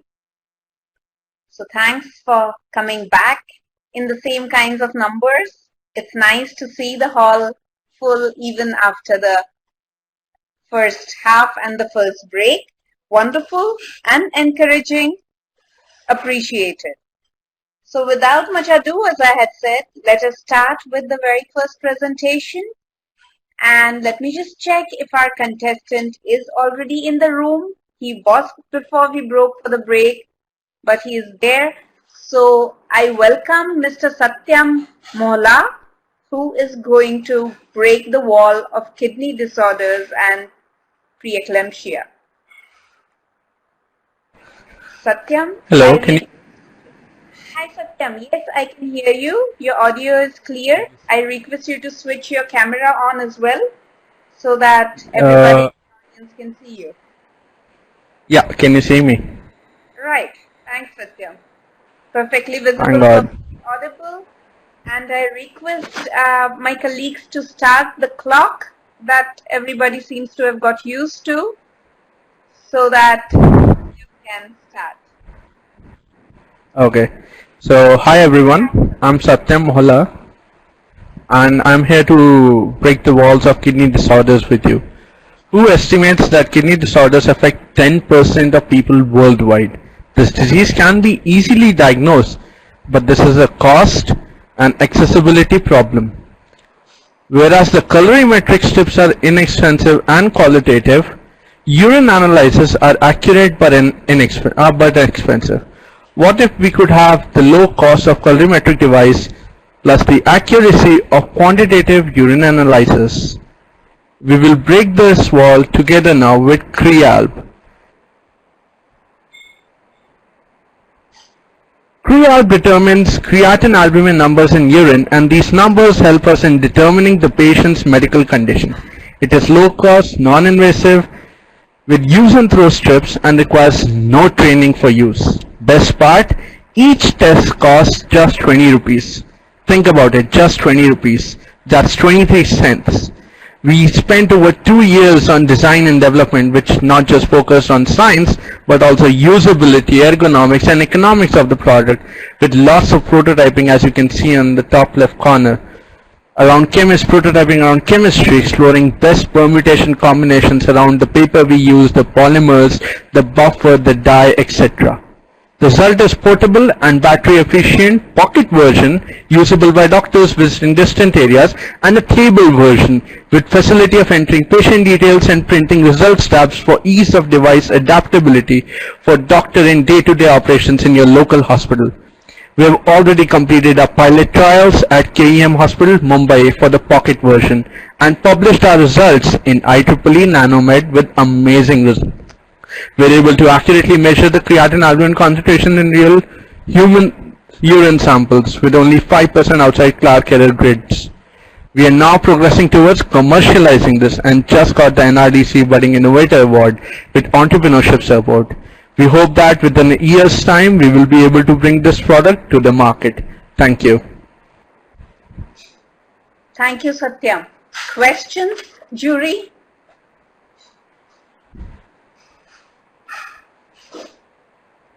Jury, any questions from your end?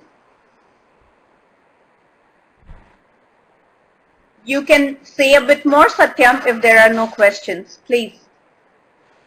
Sure. So this is not only the first product that we have developed, we also developed another device which measures more aspects of it, because it's not just about these two parameters that we want to look. So if someone wants to go even deeper into analyzing this and ensuring the costs are low, we have even devices for that, and that is also covered in another publication, IEEE and MDC.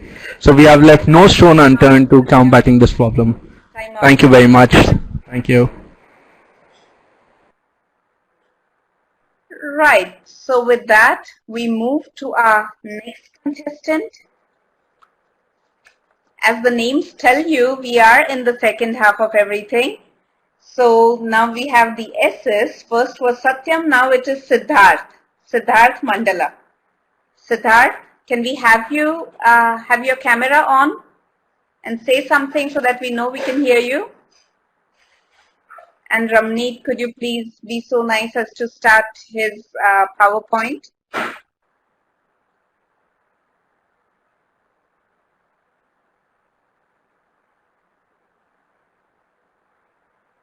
Siddharth, can we please have you on the camera? You have to start your camera and then share it so that you're visible.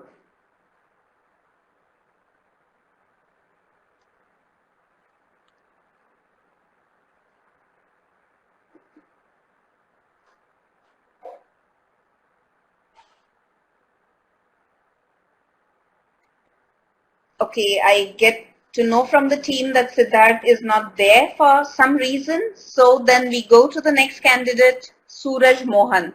Suraj, may we please have you on the screen? Could you please turn your camera on? Suraj, say one odd word so that we know that the audio is fine. Am I visible as well?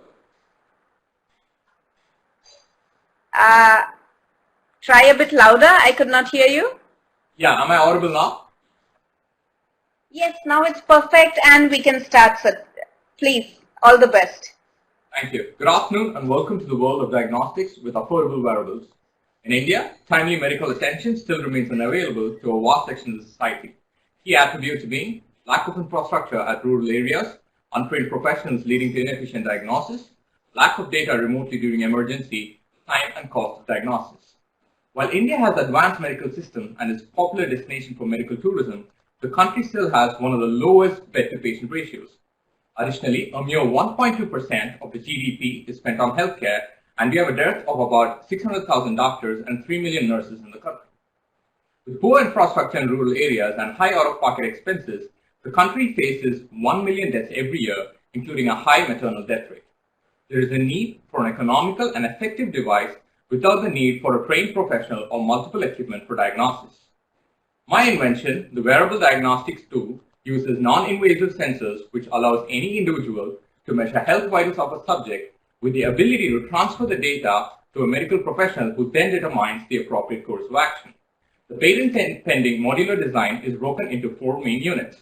The thumb and palm units with a stethoscope, microphone, PPG and temperature sensor, a control unit with a display, touch input and communication channel, a lithium-ion battery which powers it all. It helps measure multiple health vitals including hemoglobin and blood pressure, in addition to fetal heart rate and pregnancy contractions, with help in monitoring maternal and fetal safety during pregnancy. Today, multiple devices which perform the same function retail at about $1,500 to $3,000, whereas our early prototypes cost us only a fifth of it. The device allows us to measure multiple diseases, including the top 4 causing deaths in the country as shown on the screen. A feasibility study by professionals from IIT Delhi showed that without compromising on the accuracy and the quality, we can retail the product for a mere $100 while mass manufacturing. You would be surprised to know that this is less than half of the average out-of-pocket expenses incurred by a patient in India. Stories from my ancestors about ancient physicians who would touch specific points of a patient's body to determine the illness was the inspiration behind the device. This is me breaking the wall of accessible diagnostics using a frugal wearable at the touch of your fingertip. Any questions? question time, please, jury. If there are any questions, just shoot them, please. So the product. Amazing technology. Yeah, go ahead. Is it already in use? Yes, it's being tested in multiple hospitals in Delhi and in Tamil Nadu as well. It is still in the test. We achieve accuracies of less than 1%. How would you want to market it? So the idea is to market it through NGOs, government institutions, and of course use MNCs who've got access to large funds for corporate social responsibility to ensure that it reaches rural centers and remote camps. Time is up. Thank you. Yes, Suraj, the time is up. Thank you. Thank you, Tina. Thank you, Suraj. Thank you very much. And I only request the team in the background. There is one Siddharth R whom I see amongst the presenters. Please check if he is our contestant. In the meanwhile, we move on to the next person in the queue, which would be Tushar Goswami. Tushar Goswami.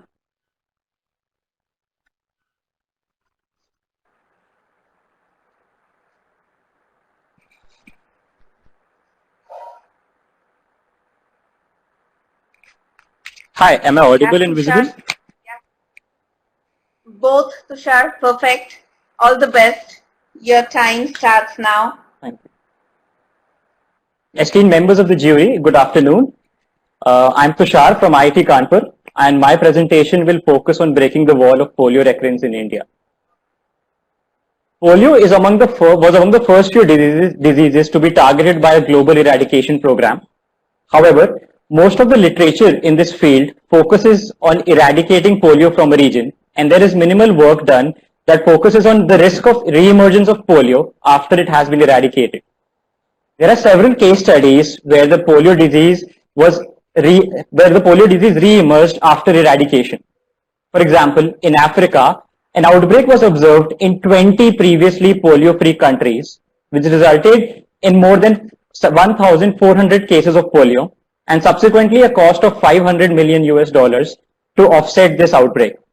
The virus spread to locations as far away as Indonesia and Yemen in Asia and Middle East.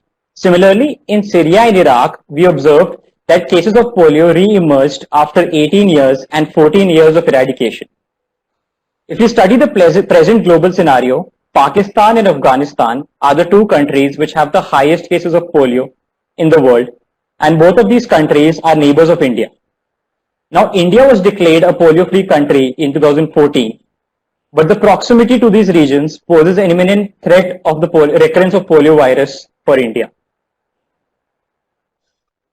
In order to address the situation, we worked with Rotary India as well as the World Health Organization and developed an unsupervised learning-based model which can classify Indian districts into high, medium, and low risk of recurrence. Unsupervised learning is a subfield of machine learning and AI.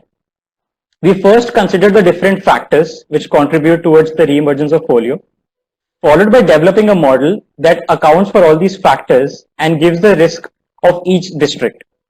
The beauty of our approach lies in that any user like WHO who wishes to use this product, they can toggle and flexibly change the weights that they wish to assign to each of these factors, and the model will accordingly render the risk profile. We work with Rotary. 30 seconds. We work with Rotary and use the results of our model to develop a resource allocation so that the number of health camps, vaccines, volunteers, etc. can be considered. We are also working with the polio endgame division of the WHO to help them with planning the sub-national polio camps, which are organized by the Government of India every year to target high-risk regions. Through the scope of this project, we hope to augment the decision-making of organizations like WHO and public health agencies in India and help them with planning public health interventions. Thank you and danke schön. Time for questions.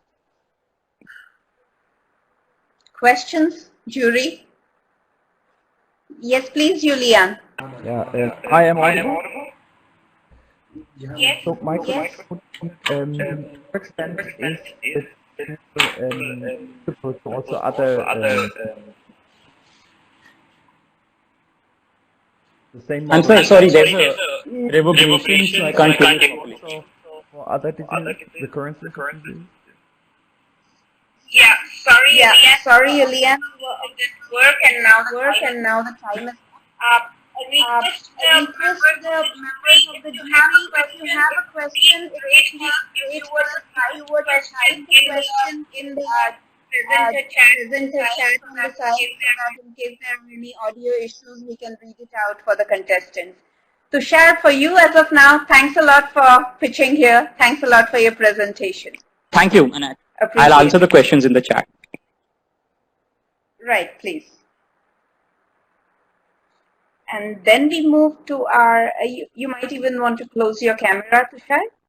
And we move to our next contestant, Varinder Singh, who's already visible. Am I audible? Allow his come up. A moment's time, I assume. Am I audible to all? Yes, you can be a little louder though. Okay, sure.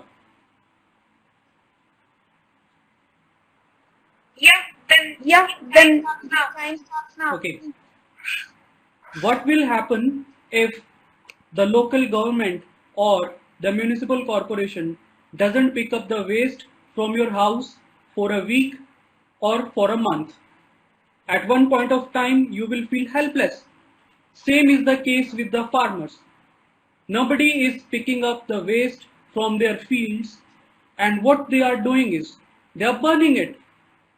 Other option for them is to spend $115 per hectare to bundle and transport this waste to the processing units, which is not a feasible option for most of the farmers in India.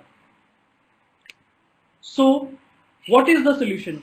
Here we present the solution Moksh, which is a movable machine.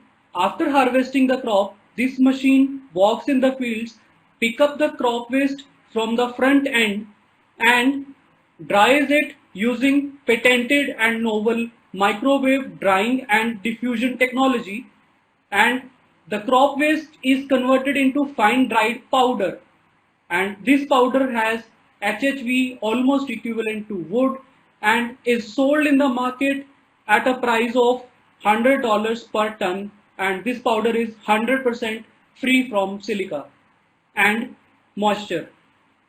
And this powder is 20 times more compressible. So now the transportation cost to transport the waste from the farmer's field to the processing units is reduced 100 times. And what we do is we manufacture the machine Moksh and then provide the service to the farmers on their call. After they have harvested their crop and they give a call to us, within 20 hours, we go to their field, clear their field from the crop waste without charging anything, to them, and we clear their fields and we sell the powder for the energy production processes to NTPC and to the industries, and we generate revenue by this business model. And if we talk about the size of the problem of crop burning in India.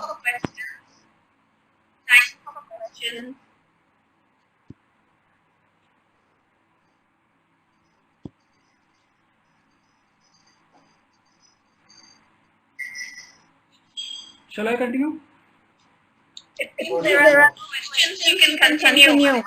Okay. The novelty in our process is we do not evaporate the moisture from the crop waste, but what we do is when we give the microwave radiation to the crop waste, the moisture is diffused from the inside of the crop waste to the surface, and from the surface it is sucked out.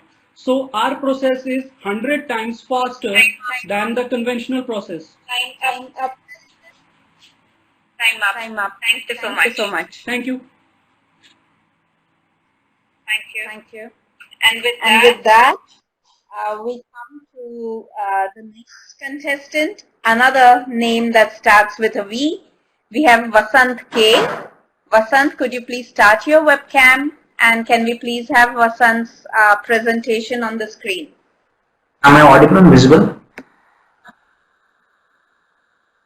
You are not yet visible. You're audible, but you'll have to not only start but also share your webcam. Right, Vasant? I think you're sharing it and now you're visible.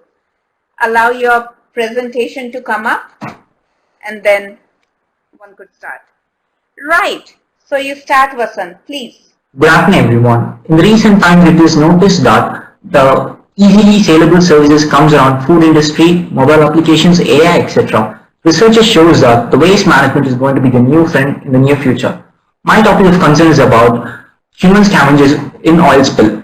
Due to the consistent exposure of them to such spills, it causes long-term health hazards. The recent oil spill in Mauritius is an example that we can relate to.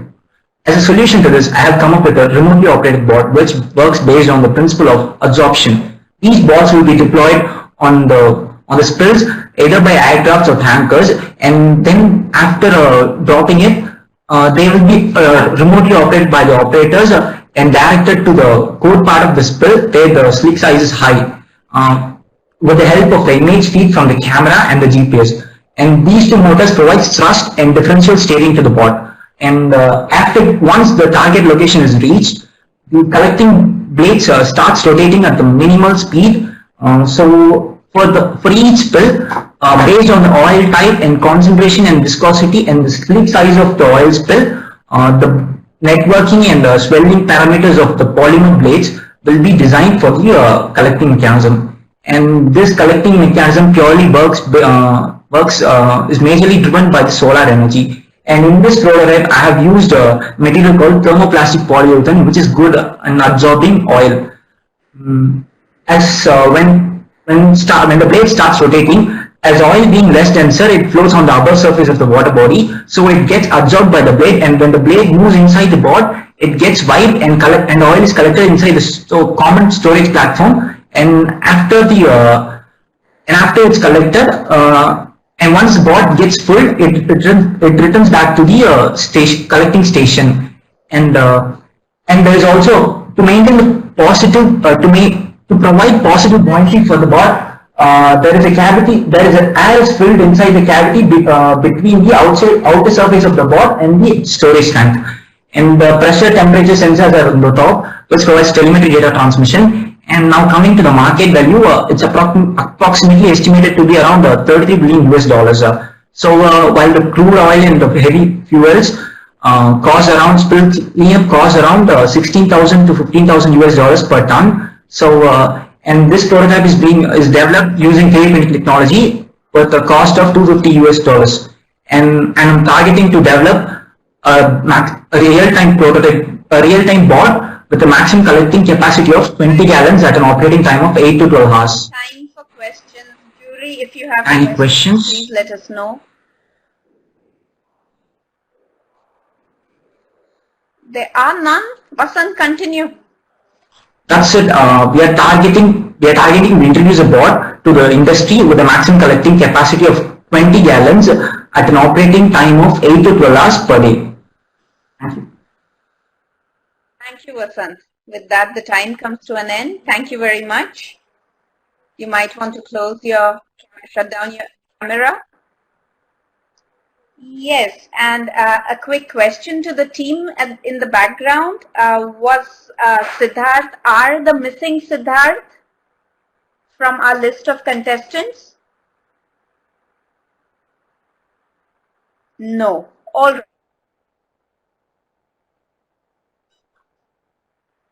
All right, that is okay. All right. Hi to the other Siddharth also. All right. Thank you so much. That means we have one contestant missing for whatever reason. But then that also means that we come to the last contestant for the day. He's locked in. Vimal Kumar CR. May we please have Vimal's presentation and also Vimal's camera, please, Vimal.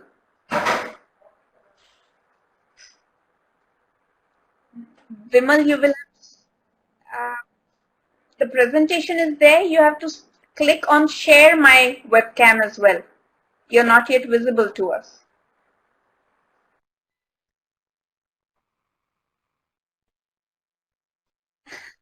Yes, good afternoon. Now you're audible, visible, everything. Technology on your side. All the best. You start now.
30 seconds left.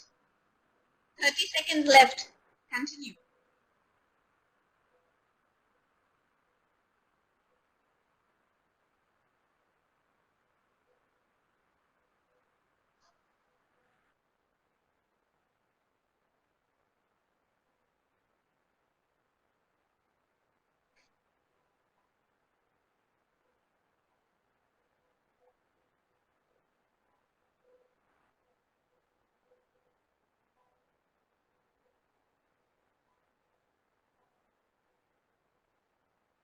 Time for questions.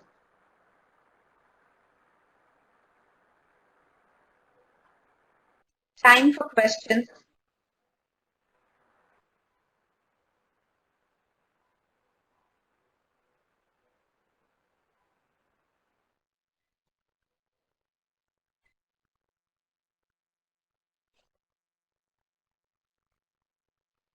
It seems, Vimal, there are no questions as yet, but thanks a lot for your pitch. Thanks for joining us here.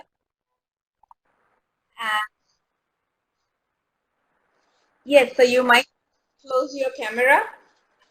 Our time is up and we move into the next part of the program, which for the audience would mean voting for the contestant you liked the best, for the contestant who convinced you the best, for the output that convinced you the best and you would like to get supported. So how